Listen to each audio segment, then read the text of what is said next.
La presse espagnole vient de donner les noms des prochains Messi et Ronaldo. L'un est la pépite du FC Barcelone, l'autre l'architecte de la finale triomphale du PSG en Ligue des Champions. À seulement 17 et 19 ans, Lamine Yamal et Désiré Doué affolent les compteurs, les observateurs et les comparaisons. Selon le Diario Sport, les deux prodiges sont les dignes successeurs des légendaires Lionel Messi et Cristiano Ronaldo, figures emblématiques du football mondial pendant plus d'une décennie. À Barcelone, Lamine Yamal a rapidement conquis le Camp Nou par sa créativité, sa vision du jeu et ses prises de risques balle au pied. Cette saison, il a été l'un des moteurs du Barça, notamment en Ligue des Champions, où il a été déterminant dans le parcours jusqu'en demi-finale. Hansi Flick, son entraîneur, ne cache pas son admiration. Lamine est spécial, un génie. Quand on le voit jouer, les détails dans ses choix, sa maturité à 17 ans, c'est incroyable. C'est un joueur différent.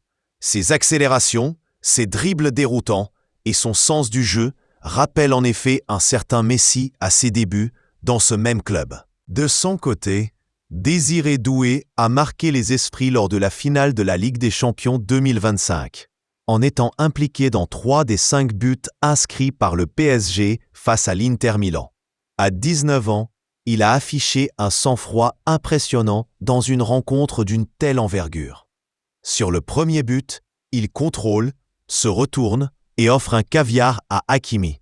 Il a ensuite réussi à conforter la victoire du PSG en inscrivant un doublé. Avec son impact immédiat et décisif dans une finale européenne, Doué montre des qualités de tueur froid devant les buts à la Ronaldo. S'ils poursuivent sur cette lancée, les trajectoires de Yamal et Doué pourraient bien incarner la nouvelle grande rivalité du football mondial.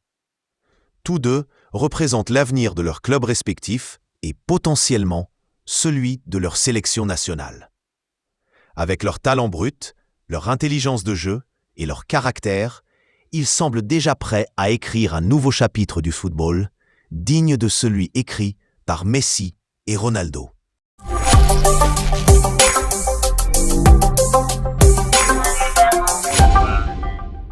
Dans un communiqué publié sur ses canaux officiels, la direction du club a exprimé sa reconnaissance envers l'ancien sélectionneur des Verts, saluant le travail accompli et lui souhaitant plein succès pour la suite. Arrivé en pleine période de turbulence, Benfica avait pour mission de maintenir Modern Sport à flot dans le championnat égyptien, un défi de taille dans un environnement ultra compétitif. Malgré les difficultés, il a su insuffler une dynamique positive à l'équipe. La dernière rencontre, face à Talaya El Gaïch, conclue sur un match nul 1-1 dans le cadre de la 9e journée de la phase de relégation, marque symboliquement la fin de son passage. L'expérience de Benfica en Égypte s'inscrit dans une longue série d'aventures réussies à travers le monde arabe. En Algérie, il a laissé une empreinte mémorable à l'USM Alger, en remportant la Coupe de la CAF 2023, et à la JS Kabylie, qu'il a su relancer avant de passer le flambeau à l'Allemand Josef Zinnbauer. Ce dernier capitalise d'ailleurs aujourd'hui sur les bases solides posées par Benfica, menant la JSK vers une lutte acharnée pour le titre avec le MC Alger. Le parcours de l'ex-coach du Raja Casablanca ou encore du club africain démontre sa capacité à s'adapter à tous les contextes, à mobiliser ses troupes et à créer une identité forte en un temps record. Son départ de Modern Sport ne ressemble donc pas à une fin, mais à une transition. Benfica demeure une référence sur le banc de touche, prêt à relever un nouveau défi, où qu'il soit. Dans le cadre de la préparation à la prochaine édition du Championnat d'Afrique des Nations, CHAN 2024, qui se tiendra en grande partie en Ouganda au mois d'août, le sélectionneur de l'équipe nationale A, Majid Bouguera, a convoqué une liste de 23 joueurs pour un mini-stage prévu du 6 au 9 juin 2025 à Alger. Ce rassemblement s'achèvera par un match amical très attendu face au Rwanda le 9 juin. au stade Mustapha Tchaker de Blida. Coup d'envoi à 20h00.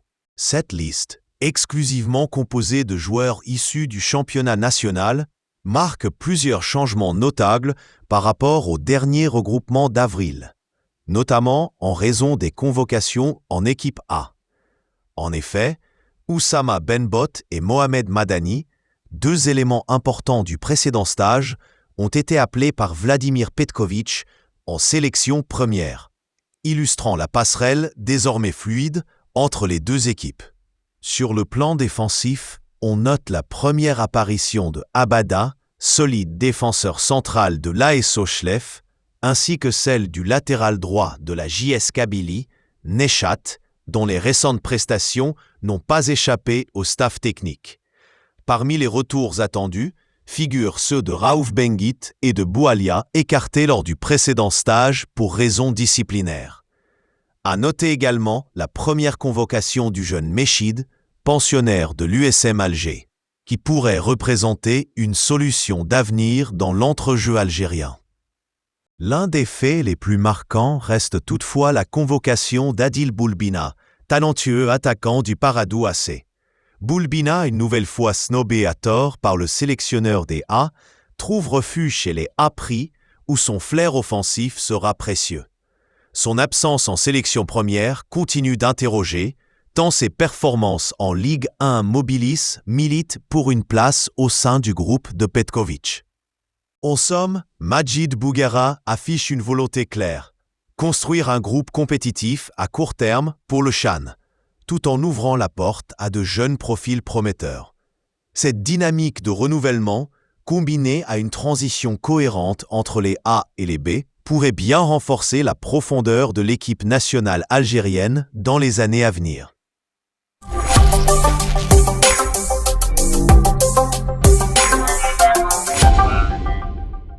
Critiqué sévèrement après la défaite de son club face à la JSS en match disputé au stade Hossein Ait Ahmed, l'attaquant Koseila Boualia a bien réagi lors de la rencontre suivante, remportée par son équipe à l'extérieur contre le NC Magra. Auteur d'une belle prestation, il a même inscrit l'un des 3 buts de son équipe au cours de ce match. Le joueur souhaite ainsi prouver qu'il n'est pas fini en répondant à sa manière à ses détracteurs sur le terrain. Cependant, son objectif principal reste de s'illustrer davantage et de terminer la saison en beauté avec son club, la JSK. Il veut marquer ou servir ses coéquipiers lors des 3 matchs décisifs qui restent à disputer en cette fin de championnat. Ayant la confiance de son entraîneur malgré les critiques qu'il subit, Boualia fera tout pour être à la hauteur de cette confiance placée en lui. Avec la pause actuelle du championnat, l'attaquant souhaite profiter de cette phase de préparation pour travailler sérieusement.